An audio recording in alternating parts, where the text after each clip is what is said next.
He was bleeding out under the scorching African sun when 3 lions surrounded him. But instead of attacking, they just stood there, watching. What they did next will leave you speechless. But first, let's go back to the beginning. The heat had turned the air into a furnace. Every breath Jacob took scraped the inside of his throat like sandpaper. His uniform, once olive green, clung to him like wet leather, darkened by blood and sweat. The sun wasn't just overhead, it was bearing down like a punishment, painting the sky a bleached, unforgiving white. Around him, the bush crackled with invisible tension, as if even the earth had stopped breathing. The dry grass hissed in the windless silence. His thoughts flickered in and out like an old film reel, disjointed, dim. Training told him not to panic. Training said to stay calm, assess, adapt. But training had never accounted for this. Lying on your back with a torn leg, no water, no backup, and time peeling off the clock like skin under sunburn. He pressed his hand against the gash. Sticky warmth met his fingers. The bleeding hadn't stopped. Somewhere in the recesses of his mind, an alarm was sounding. Internal systems failing. He tried to lift his arm, reach for his radio, but it slipped from his fingers and thudded uselessly into the dirt. Then twigs snapped. Jacob's heart surged, slamming against his ribs. Boots? Voices? No. A low grunt, rustling brush, heavy paws against the earth. He blinked into the glare and saw her first, the lioness. Her shoulders rolled like coiled muscle beneath her tawny hide. She was no more than 10 feet away, tail flicking in a slow rhythm. Behind her padded a lanky cub, his golden fur not yet hardened by life, and farther back, almost blending into the brush, the male. Massive, regal, a body built for killing, framed by a mane the color of storm clouds. They did not growl. They did not roar. They simply stared. Jacob's instinct screamed. Years of experience, survival drills, horror stories. Everything told him to play dead, not to move, not to breathe. But there was no playing. He was broken, helpless, and the lions could smell it. The lioness took a step closer. Jacob's vision trembled. His body was a battleground, pain, heat stroke, and fear in a brutal tug-of-war. He watched her nostrils flare, her golden eyes never blinking.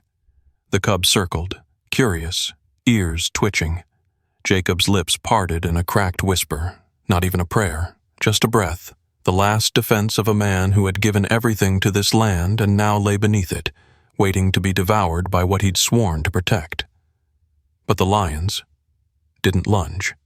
They simply stayed. Time disintegrated. There was no sun, no sky, no world, only heat, pain, and the breathing of lions. It came in slow, rhythmic waves, their chests rising and falling in sync with the stilled air. Jacob hovered on the edge of consciousness, his heart thudding like a drum inside a collapsing tent. Every blink was a battle. Every sound, real or imagined, cut through his mind like a blade. And yet, they didn't strike. The lioness moved with unnerving purpose, her paws silent on the cracked earth. She circled Jacob not like a predator sizing up prey, but like a sentinel inspecting something sacred. Her gaze was fixed, intense, and ancient. When she finally lowered herself beside his side, Jacob felt a subtle shift in the air, a presence that was neither threatening nor tender, but something older, harder to name. It was as though the earth itself had paused to watch. The cub, still lanky with youth, pressed his nose to Jacob's boot. His small tongue flicked out, tasting the salt and dust that coated the man's skin. He sniffed again, then yawned, curling into a ball like a house cat guarding a sleeping child. His trust was terrifying. The male lion did not move.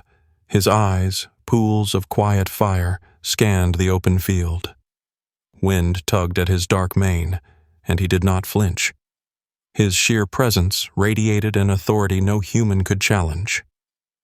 The sky above shimmered, but the shadows beneath him were cool, almost sacred, like shelter beneath a cathedral dome.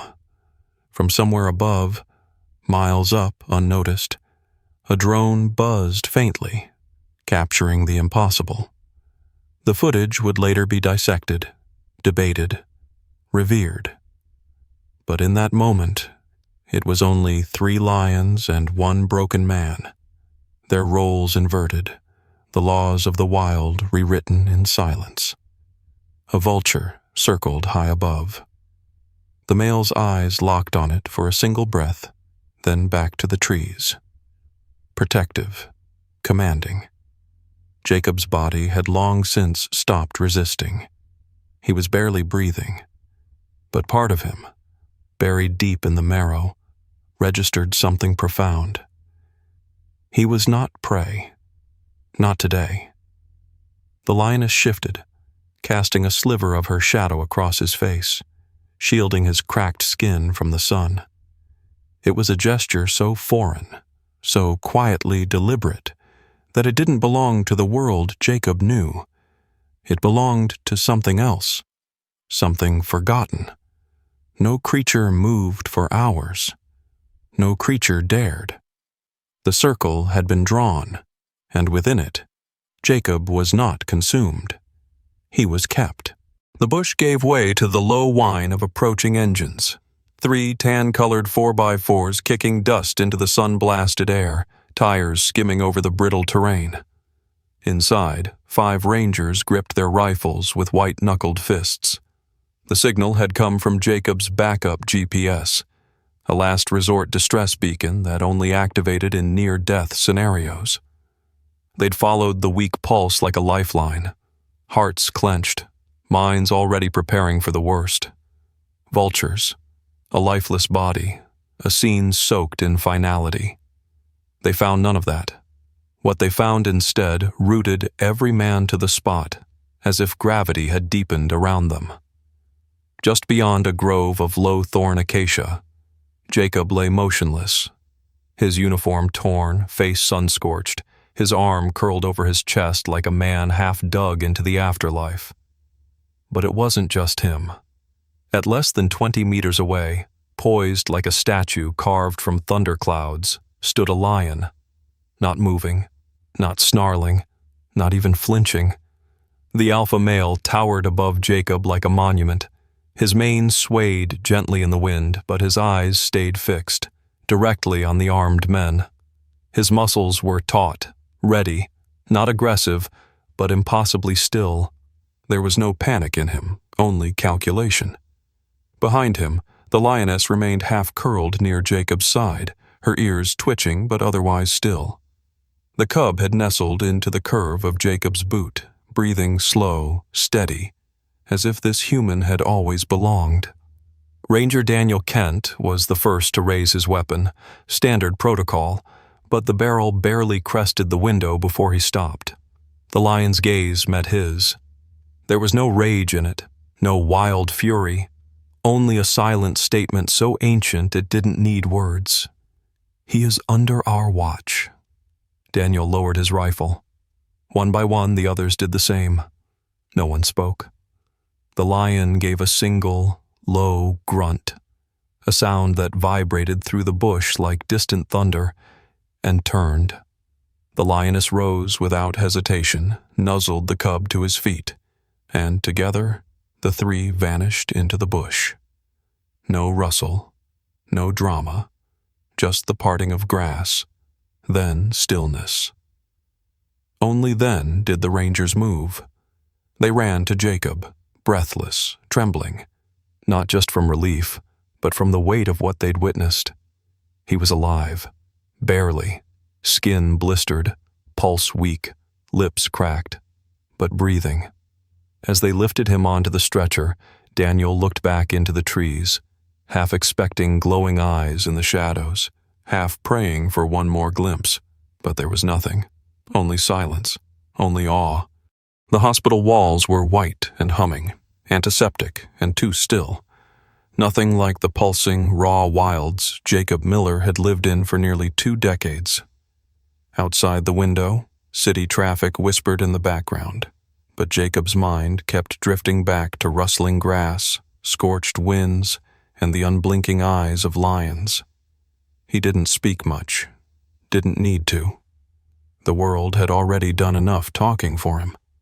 But it was the scientists, not the storytellers, who first uncovered the truth. Through days of combing drone footage, GPS logs, and long-forgotten wildlife files, local conservationists began piecing together the mosaic. The lioness that had pressed her body against Jacob's was not a random predator, nor an unnamed force of nature. She had a record, a history. Her name was Nala. 11 years earlier, a rescue report filed under Jacob's name described a severely malnourished lion cub found collapsed beside a dried-up streambed. Jacob had carried her himself, wrapped in his jacket, ribs visible through patchy fur. He had nursed her at the outpost with goat milk and gauze, stitched up her paw with trembling fingers, and slept beside her cage for 6 nights. When she grew strong, he released her back into the wild, the kind of farewell you only give once in life. He never saw her again. Until now. The adolescent lion who lay curled at Jacob's feet, an echo of his mother's story, was confirmed through tracking records and behavioral mapping to be her son. And the male, the towering sentinel who stood guard until the very end, wasn't just any lion either. 5 years earlier, Jacob had led a covert operation to block a trophy hunting license targeting a vulnerable pride deep in a disputed buffer zone. He'd disobeyed orders, forged fake reports, and risked his career. The fallout was brutal. He lost his shot at senior ranger status. His name became a quiet warning in official circles, but the pride survived. The male who stood watch that day was from that pride. He had once been just a cub in Jacob's crosshairs, not as a threat, but as something sacred, protected. And now, when Jacob lay broken beneath the open sky, it was they who returned. Not to feed, not to circle, but to remember. In the language of the wild, where there are no medals, no ceremonies, no headlines, the highest honor is survival, and the greatest loyalty is silence. That day, Jacob was not repaid in blood, but in memory. He had given them life, and they gave it back.